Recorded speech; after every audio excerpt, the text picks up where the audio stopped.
Please help me welcome Lisa Ryan.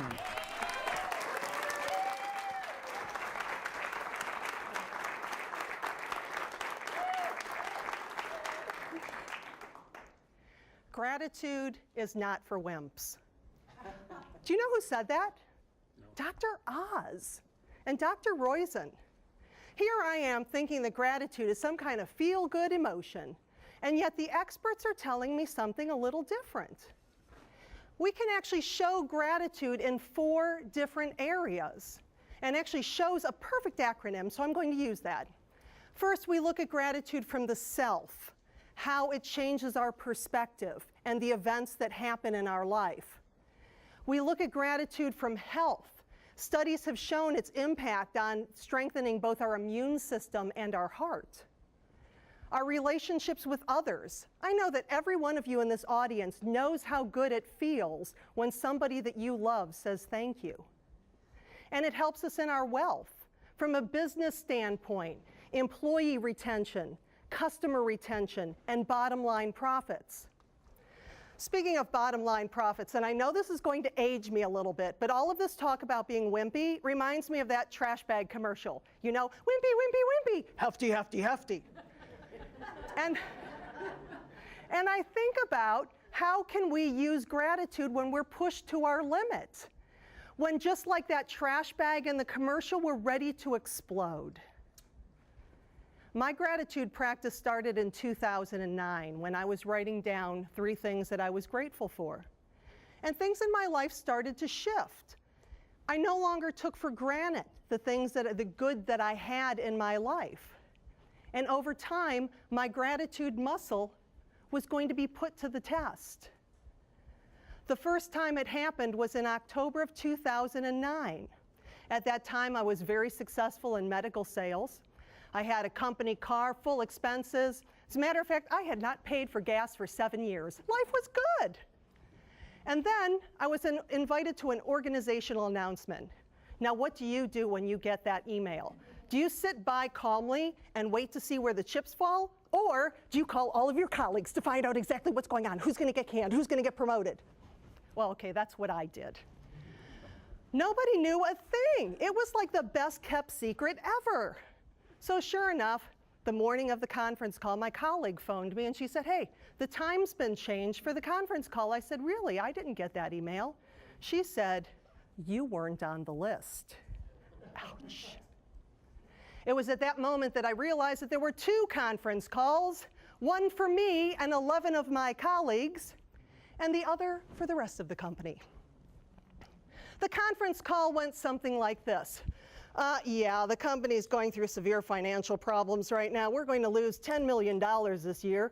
Your position's been eliminated, effective immediately. What? My 6-figure income is going away? What am I going to tell my husband? What am I going to do? Yeah, don't stay off the phone right now so our outplacement firm can call you. And we're not going to answer any questions. You're going to have to wait till you get your package from FedEx, and then HR will call you. Goodbye. Click. I was stunned. I had no idea what I was going to do. The only thing that I knew that I had to do was to find a way to get to gratitude. So I sat in the silence for a couple minutes and I asked myself the question, okay, what can I be grateful for? And my goal list from 1989 showed up. I wrote it when I was 6. On that goal list, number 1, buy a house. Number 2, become a professional speaker. Number 3, win $594 million in the Mega Lotto. No, just kidding.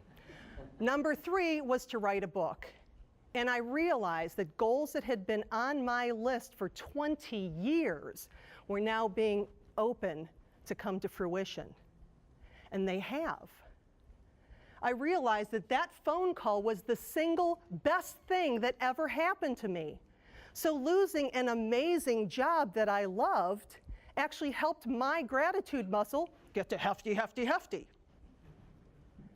So back in August, someone that I love faced a challenge, and I got to see gratitude from another perspective.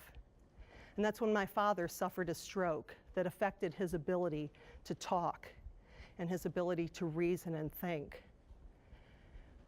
Here was a physically fit, chatty, social 70-year-old, unable to speak and with paralysis on his right side. And he loved to do intricate woodworking. That's what he loved to do. And he would sit there and he would try to talk to me. And he would say, there's something I need to tell you. And I would sit forward expecting some kind of personal revelation, and he would get stuck and be unable to finish that sentence. But my father had two fallback sentences. Number one, he said, thank you. Number two, he said, I just want to let you know how much I love you. Here's somebody going through the worst time physically in his life, and he is able to look at the things that he does have, a loving family, caring therapists, and he's making progress. So in all of this, he is working on that gratitude muscle and still making progress. But when you see him, he greets you with a smile and a hello. Because my father has a gratitude muscle that, again, is, say it with me, hefty, hefty, hefty. And there's been copious amounts of research done on the power of gratitude. As a matter of fact, I did my own in-depth scientific study by posting a question on social media. Yep, the question was, how do you incorporate gratitude and appreciation into your business? I thought it was an innocent question, don't you? Okay, it wasn't. The very first response I received was, you don't need to incorporate gratitude and appreciation into your business because people are just going to take advantage of you anyway.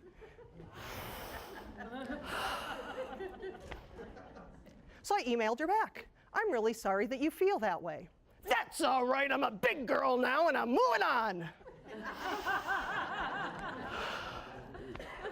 So I emailed her back. I am a glutton for punishment. And I said, this is going to seem really silly, but if you would take my 30-day challenge and for the next 30 days, write down 3 to 5 things that you're grateful for, and at the end of 30 days, let me know how it goes. And she said, thank you for being so positive. I'll do that right away. It was amazing. So at the end of 30 days, I said, so how did it go? And she said, it's really interesting. I haven't been feeling that much difference, but I went on vacation. Other people noticed. It makes no difference if you believe that this gratitude stuff actually works, but it's been proven in study after study that that simple act of writing down 3 to 5 things a day works on every level. I am grateful for the fact that I have a husband that supports me in my entrepreneurial adventures. I am grateful that I have 2 parents that love me. I am grateful that I have cats that make me smile. When you take the time, less than 2 minutes in the morning, to write it down, you'll notice that you'll feel happier, healthier, more energetic, and best of all, other people will notice. So here's the challenge. For the next 30 days, write down 3 to 5 things for which you're grateful and start to see the difference. And even if there's some days that you go, all right, I'm grateful, I'm above ground, because that's all you got, start there. And as you progress and work on that gratitude muscle, it will get stronger. And your muscle will be hefty, hefty, hefty. Because remember, gratitude is not for wimps. And I appreciate all of you.